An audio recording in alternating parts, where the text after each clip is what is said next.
All right, guys, we are going to get into number 3. This is determinants and areas polygons.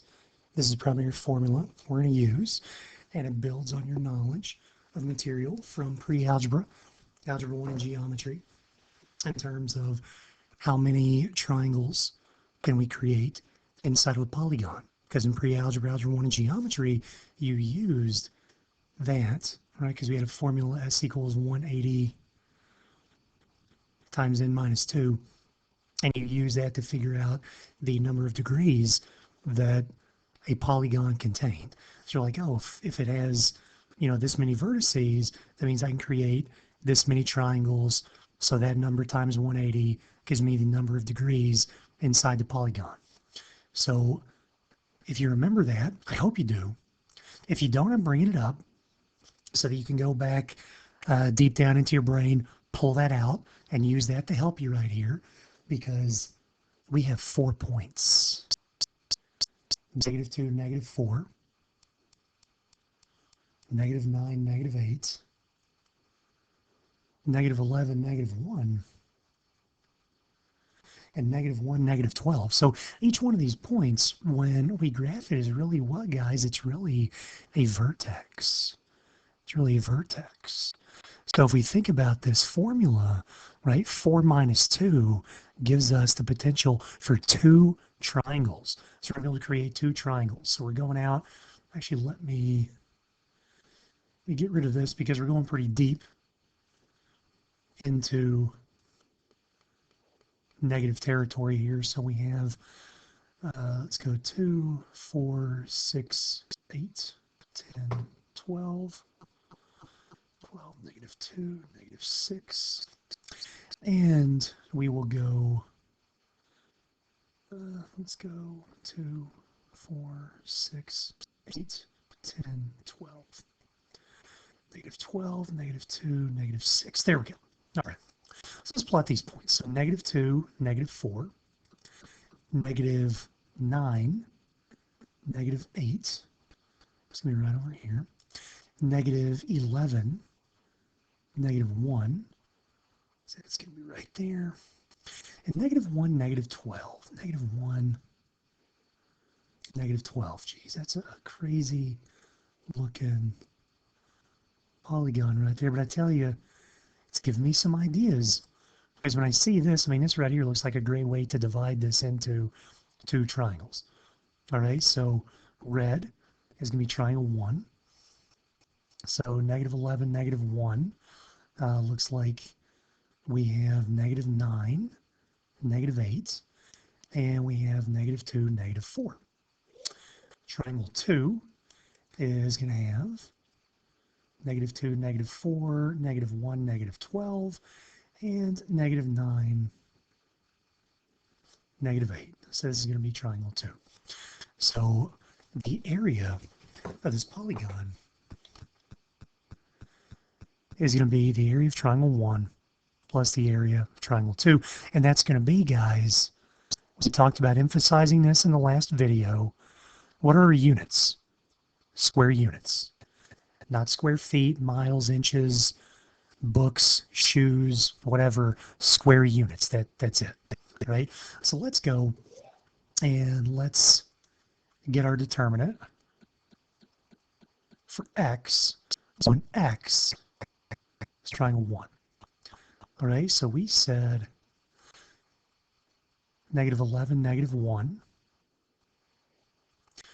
We said -9, -8.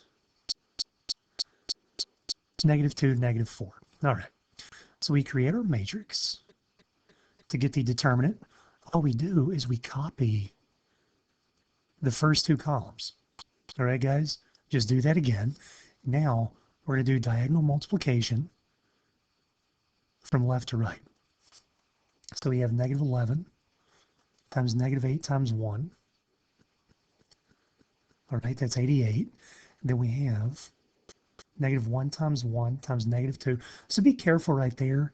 So that's a good time for your mind to go back into some elementary, middle school mathematics and think about same signs and opposite signs. Right? Same signs multiply or divide to positive, opposite signs multiply or divide to negative. All right, so our final multiplication set is going to be 1 times negative 9, and that should be times negative 4. So that's going to be 36. So 80 into is 90, 90 and 36 is 126.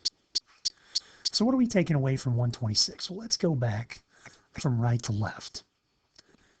So negative 1 times negative 9 times 1 is 9.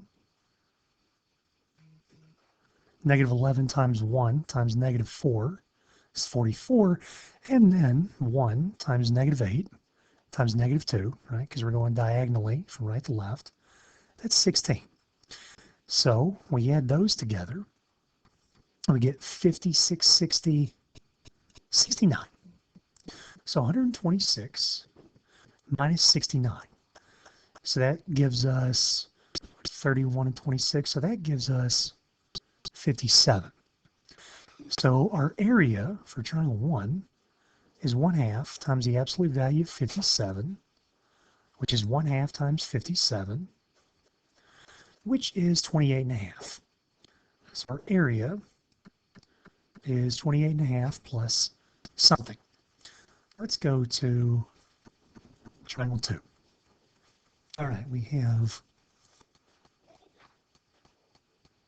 negative 9, negative 8, negative 1, negative 12, and negative 2, negative 4. And we create the matrix. So let's go ahead now, take our brackets away, and let's rewrite the first two columns. So let's go from right to left, do our diagonal multiplication from right to left. So negative 9 times negative 12 times 1, plus negative 8 times 1 times negative 2, plus 1 times negative 1 times negative 4. So we have 108 plus 16 plus 4, so 128. 128. Now it just adds to 128. All right, and what are we taking away from 128? So we're going to go from right to left. All right, so negative 2 times negative 12 times 1. Negative 4 times 1 times negative 9 is 36. It's 36 and 24, 60. And then we have negative 8 times negative 1 times 1 plus 8. So 60 plus 8, we have 68. So 128 minus 68 is equal to 60. All right, so our area is equal to 1/2 times the absolute value of 60, which is 1/2 times 60, which is 30. All right, we add those together. That's what we say, 28.5 and 30. So we have 58.5 square units. That's number 3.